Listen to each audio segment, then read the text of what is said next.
दोस्तों, भारत का इतिहास काफी रोमांच और भावनाओं से भरा पड़ा है। इस देश ने न जाने कितने ही आक्रमण झेले और न जाने कितनी आपदाएं देखी, लेकिन इन सब के बावजूद ये भारत देश आज पूरी दुनिया के सामने डट कर खड़ा है। और ये सब संभव हुआ है कुछ ऐसे लोगों की वजह से जो किसी अवतार की तरह इस धरती पर आए और भारत के लोगों को उत्साह और साहस से भर दिया।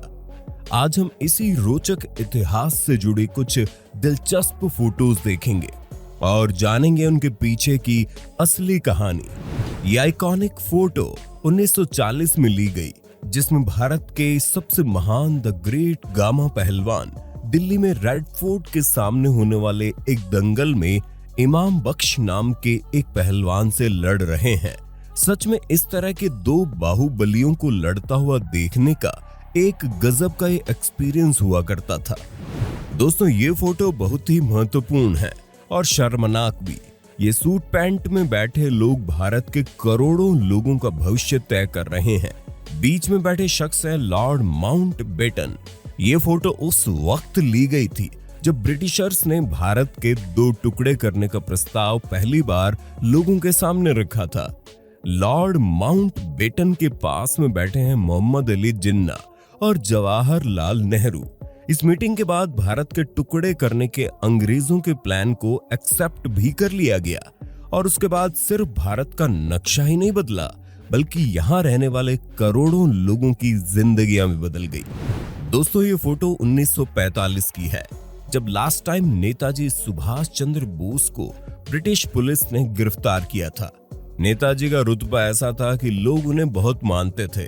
इसका आइडिया इस फोटो से लगाया जा सकता है। उनके बगल में खड़े हुए लोगों के जुड़े हुए हाथ इसका प्रमाण देते हैं। आपको क्या लगता है, क्या नेताजी को आज इतना सम्मान मिलता है जिसके वो हकदार हैं, या फिर हमारी सोसाइटी और सरकार ने उन्हें नजरअंदाज किया है? साल 1857 में ये अफवाह उड़ी कि ब्रिटिश आर्मी के लोग हिंदू और मुसलमान दोनों धर्मों के लोगों का धर्म भ्रष्ट करने के लिए अपने ग्रेनेड और गोलियों में गाय और सुअर के मांस का यूज ले रहे हैं।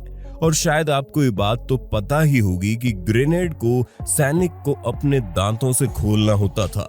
फिर क्या था? इसे सुनकर हिंदू और मुस्लिम दोनों समुदाय के फौजियों ने लड़ने से मना कर दिया और वो धरने पर बैठ गए।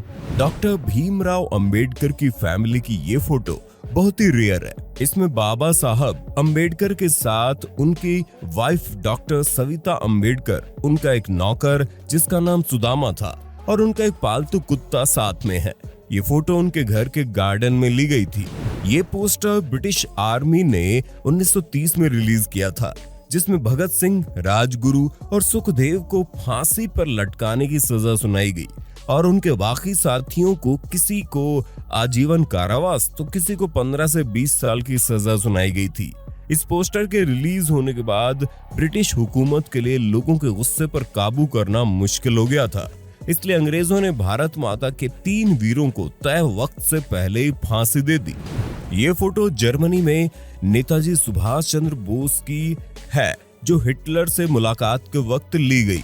इस फोटो ने ब्रिटिश हुकूमत के कान खड़े कर दिए थे, क्योंकि हिटलर ब्रिटिश हुकूमत का दुश्मन था और एक इंडियन लीडर ने उनके दुश्मन से हाथ मिलाने का साहस दिखा दिया था, जिसका अंदाजा ब्रिटिश हुकूमत को बिल्कुल भी नहीं था।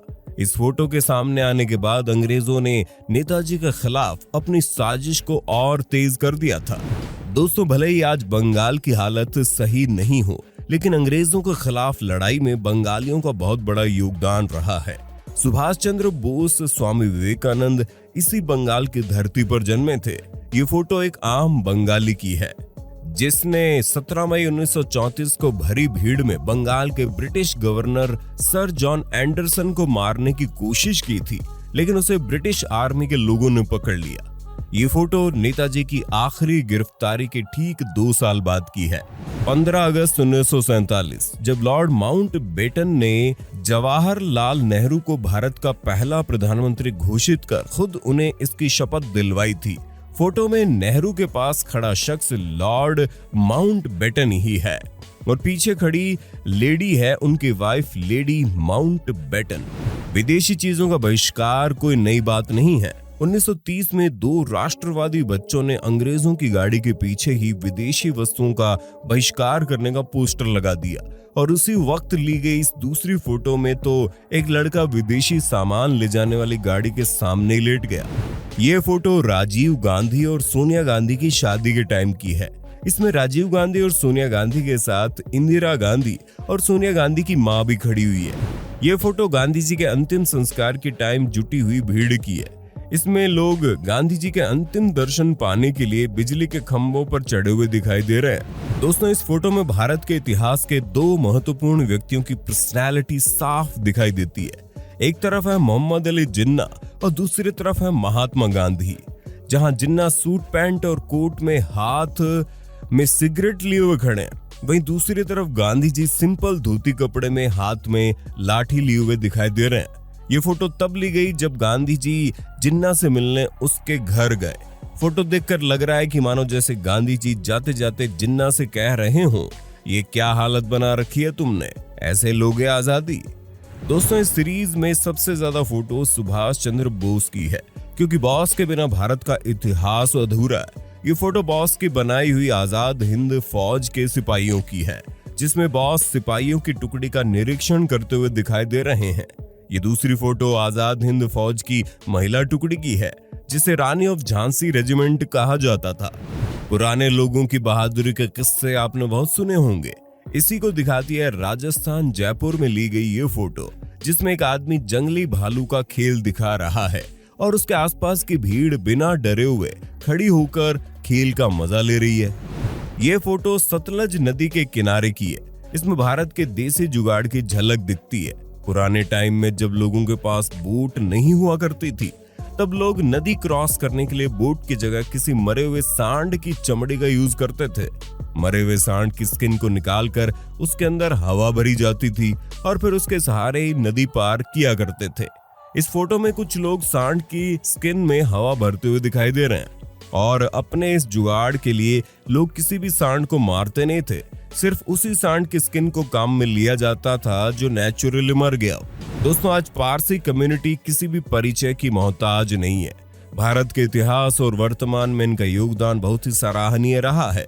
होमी जहांगीर बाबा, जिन्हें father of Indian nuclear programme भी कहा जाता है, फील्ड मार्शल सैम मैनेकशॉ, जो भारत के अब तक के सबसे शानदार चीफ ऑफ आर्मी रहे हैं, और रतन टाटा, जिन्हें सिर्फ एक बिजनेसमैन कहना बिल्कुल गलत होगा।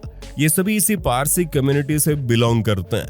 लेकिन एक टाइम था जब ये पारसी कम्युनिटी अपनी जान बचाने के लिए अपने देश पारस, जिसे आज ईरान कहते हैं, वहां से भाग रही थी और उन्हें पूरी दुनिया में सबसे सुरक्षित जगह मिली भारत। इसलिए आज पूरी दुनिया में सबसे ज्यादा पारसी भारत में ही रहते हैं। यहाँ तक कि उनके अपने देश ईरान से भी ज्यादा पारसी भारत में रहते हैं। मुंबई के तट पर ली गई इस फोटो में पारसी बच्चों की एक टुकड़ी सारी कहानी बयां करती है। दोस्तों, कुछ लोग कहते हैं होली पर रंग लगाना और पानी से खेलना एक नया शौक है, लेकिन उन लोगों को ये देखकर बड़ा शौक लगने वाला है कि ये है 19वीं शताब्दी की पीतल से बनी हुई दो पिचकारियां। ये आर्कियोलॉजिस्ट को खुदाई के दौरान मिली है। अगर आप ध्यान से देखें तो इसमें एक पिचकारी का मुंह मछली जैसा बनाया गया है और दूसरी पिचकारी के मुंह को एक हाथी की सूंड का डिजाइन किया गया है। दोस्तों, वक्त तेजी से बदलता है और वक्त के साथ अपने आप को बदलना भी एक अच्छी चीज है, लेकिन इस बदलते वक्त के साथ हमें अपने पूर्वजों की विरासत को नहीं खोना चाहिए, क्योंकि वही हमारा असली धन है। इन फोटोज पर आपका क्या कहना है? आप अपनी राय हमें कमेंट करके जरूर बताइए। वीडियो लाइक करें और आगे आने वाले वीडियोस देखने के लिए चैनल को सब्सक्राइब कर लें। फिर मिलेंगे नए वीडियो के साथ।